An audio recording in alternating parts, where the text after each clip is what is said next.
আমি যেটা বলবো সেটা হচ্ছে যে বাবার বৈষ্ণোদেবী দর্শন কাটরাতে, আহ, আগের বছর এপ্রিল মাসে, এই মানে এই সময়টাতেই। তো এমনিতে আহ বাবা সেই দিন যে আমরা কাশ্মীর থেকে ফিরলাম, সেদিন খুব এক্সস্টন গিয়েছিল আর কি। মানে বাবার ফিরতে ফিরতে 11টা 11:30 হয়ে গেছিল, যেহেতু বাবার ছোট গাড়ি ছিল। পুলিশের স্পেশাল পারমিশনে গাড়িটা ছেড়ে দিয়েছিল, কিন্তু আমাদের মানে ওই ইয়েতে গেস্ট হাউসে ঢুকতে আমাদের হয়ে গিয়েছিল প্রায় 3টা 3:30। তো যাই হোক, বাবা রেস্ট পেয়েছিলেন একটু। কিন্তু কাশ্মীরের ট্রিপ থেকে মানে কুম্ভ থেকে আমি দেখছিলাম যে বাবাকে রাত্রিবেলার দিকে অক্সিজেন দিতে হতো মাঝে মাঝে। হীরামন ওর জন্য মানে হীরামনকে প্রায়শই আর কি 2টো 2:30টার সময় হতো, গিয়ে অক্সিজেন দিতে হতো।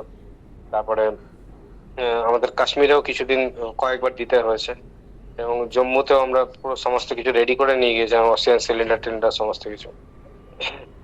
তো আহ, মানে শরীরটা বাবার ঠিক যাচ্ছিল না আর কি, কিন্তু বাবা মানে যেন কোনো আহ উম, আহ, ওনার গুরুর নির্দেশ বা গোবিন্দের নির্দেশেই বাবা এই কাজগুলো করছিলেন।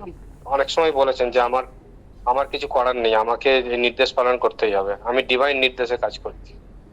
তো এখন বুঝতে পারি যে বাবা কি এতে কাজ করেছিলেন। তো বৈষ্ণোদেবী দর্শনে বাবা খুব এক্সাইটমেন্ট ছিল যে বৈষ্ণোদেবী দর্শন নেওয়া হবে। এবং সবচেয়ে বড় ব্যাপার হচ্ছে আমরা ভক্তরা ঠিক করলাম আমরা 24 তারিখে, 24শে এপ্রিল আমরা দর্শনে যাব। তো মানে ছোট ছোট গ্রুপ করে করে সবাই গিয়েছিল নিজেদের কি মতো। উম, যারা যারা গ্রুপে ছিল আর কি, সব একসঙ্গে যায়নি, বিভিন্ন ভাবে আলাদা আলাদা আলাদা গ্রুপে আমরা গিয়েছিলাম, ছোট ছোট করে ভেঙে।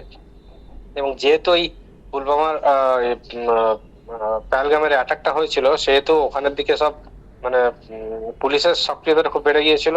আর টুরিস্টরা সব মানে আসা বন্ধ করে দিয়েছিল। ফলে আমাদের বৈষ্ণোদেবী দর্শনটা অদ্ভুত ভাবে হলো। মানে বৈষ্ণোদেবী দর্শন ওরকম খালি অবস্থায় পাওয়া খুব মুশকিল। আমরা যেদিন দর্শন করতে গেলাম সেই দিনও খুব একটা বেশি ভিড় ছিল না, খুব সুন্দরভাবে দর্শনটা হয়েছে। এবং আমার এটা থার্ড টাইম বৈষ্ণোদেবী দর্শন ছিল।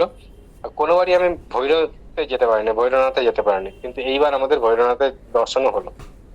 আর সবচেয়ে বড় ব্যাপার হচ্ছে ওখানে ভৈরবনাথে যে প্রসাদটা, ওই প্রসাদটা আমরা ওখানে গিয়ে পেলাম। মানে সমস্ত জিনিস বাবা যেন করে রেখেছিলেন, প্ল্যান করে রেখেছিলেন যে হবে। আর বাবার যে প্ল্যানটা ছিল সেটা হচ্ছে 25 তারিখে বাবার জন্য হেলিকপ্টার করা হয়েছিল। হেলিকপ্টারে করে বাবাকে বৈষ্ণো দেবীতে নিয়ে গেছিল, ভৈরব দর্শনও হলো। মানে বাবার যে দর্শনটা, যেটা সঞ্জয় শর্মিলা এরা সব গিয়েছিল বাবার সঙ্গে, বলছে যে অদ্ভুত দর্শন হয়েছে। মানে বৈষ্ণো দেবীতে ওইরকম ভাবে দর্শন করা, বাবাকে যে যেরকম ভাবে সম্মান দিয়ে নিয়ে যাওয়া, তারপরে এত স্মুথলি নিয়ে যাওয়া, উম, মানে এটা অস্বাভাবিক ব্যাপার আর কি। আর বাবা খুব এনজয় করেছেন ওই যে বৈষ্ণো দেবী যে দর্শনটা, বাবা ভীষণ এনজয় করেছেন। তারপরে বাবা ফিরে আসার পরে দেখলাম মানে মন খুব ভালো। আর তারপরে তো নেক্সট ডেতে আমাদের 26 তারিখে আমাদের ফেরত আসার কথা।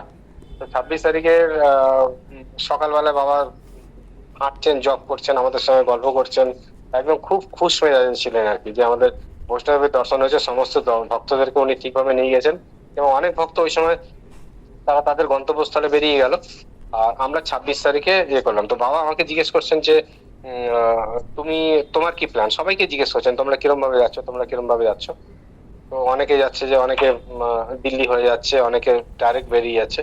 তো আমি বললাম বাবা আমি তো টিকিট করেছি এইভাবে যে আমরা বেনারস হয়ে আপনার আশ্রম হয়ে তারপর আসবো। বাবা শুনে খুব খুশি, বলছে ঠিক আছে চলো। আচ্ছা, এইবার যে এক্সপিরিয়েন্সটা হলো সেই এক্সপিরিয়েন্সটা একটু অন্যরকম। মানে বাবার সঙ্গে ট্রেনে যাওয়া এই প্রথম। মানে আমি এত বছর বাবার সঙ্গে ট্রাভেল করেছি, গাড়িতে আমি প্রচুর বাবার সঙ্গে ঘুরেছি, কিন্তু ট্রেনে বাবার সঙ্গে এই সফর করাটা প্রথম ছিল। তো বাবার যে কোচটা ছিল, আমাদের কোচটা তার একটা কোচ পরেই ছিল। তো বাবার যে কুপেটা ছিল, মানে ফার্স্ট ক্লাসের যে এটা ছিল, তাতে 4টে সিট। তো 4টে সিটের মধ্যে একটা সিট ছিল, আমার সিটটা কনফার্ম হয়নি। তো আমি সুন্দরভাবে বাবার সঙ্গে মানে ওখানে ওখানে হয়ে গেলাম। মানে বাবার সমস্ত যারা যারা যত ভক্ত ছিল তাদের সমস্ত ব্যবস্থা উনি করে রেখেছিলেন। আচ্ছা, ওইখানে আমরা থেকে বানিয়ে নিয়েছিলাম, কাশ্মীর কাটরা থেকে কিছু প্রসাদ বানানো হয়েছিল। আলুর পরোটা টরোটা সব ছিল। বাবা সেইগুলো সবার সমস্ত ভক্তদেরকে যতজন ট্রেনে ছিল সবাইকে ডেকে ডেকে নাম করে করে বাবা প্রসাদ পাঠাচ্ছিল, যে এইটা এই মাকে দিয়ে এসো, এই মাকে দিয়ে এসো, এদেরকে ডাকো। মানে বাবা ওইখানে বসেও সবাইকে সেবা দেওয়ার জন্য ব্যস্ত, ট্রেনে বসে। উনি নিজে কিছু নিচ্ছেন না সেবা, কিন্তু বাবা সবাইকে সেবা দিয়ে যাচ্ছেন। তাই দেখছিলাম আর কি। তো সবাইকে ডেকে সেবা টেবা দেওয়ার পরে আমরা বসে আছি। আচ্ছা, খুব ইচ্ছে হলো যে উম, বাবার বাবার হাতে সেবা নেবো। আমি, সঞ্জয়, মামুনিদি আর বাবা বসে আছি চারজন। তো বাবা বলছেন তোমরা সেবা করো। আমার সবার সেবা হয়ে গেছে মোটামুটি, সবার ইয়ে হয়েছে। এবার বলছে তোমরা এবার বসো, তোমরা এবার সেবা করো।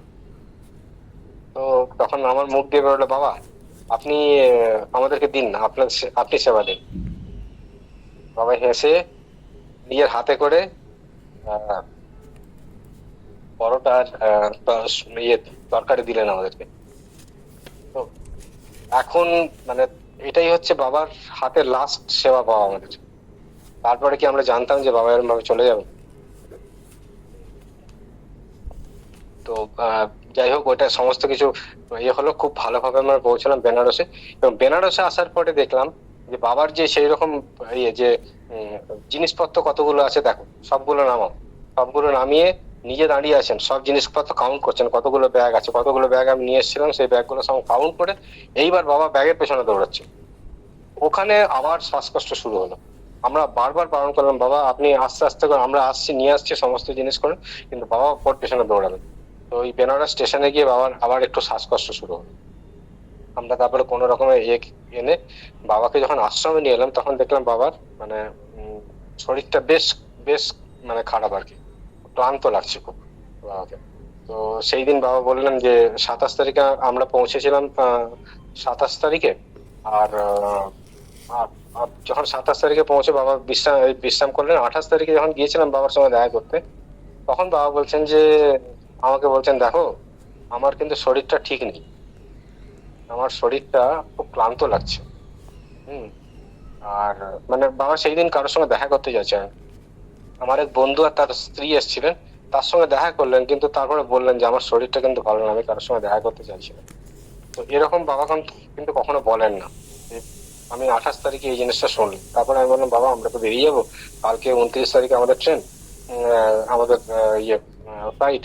তো আপনি আশীর্বাদ করুন, আর আমি এমনি বেরিয়ে যাবো, আর আসবো না দেখা করবার জন্য। 29 তারিখে আমি বাবার সঙ্গে দেখা করতে যাইনি। সেদিন 29 তারিখে আমরা ওখান থেকে বেরিয়ে গেছিলাম। এবং তারপরে দেখুন কি ঘটনা। 30 তারিখেই বাবা শ্বাসকষ্ট আবার বাড়লো। 30 তারিখে রাত্রিবেলা বাবা হসপিটালে ভর্তি হলেন। তো 30 তারিখে হসপিটালে ভর্তি হওয়া, তখন আমি তো জানি যে বাবা এরকম যেটা করেন, বাবার শরীরটা কি হয়েছে, এবার বেনারসে পৌঁছে গেছেন, বাবা এবার নিজের জব টপ করে নিজে ঠিক হয়ে যাবেন।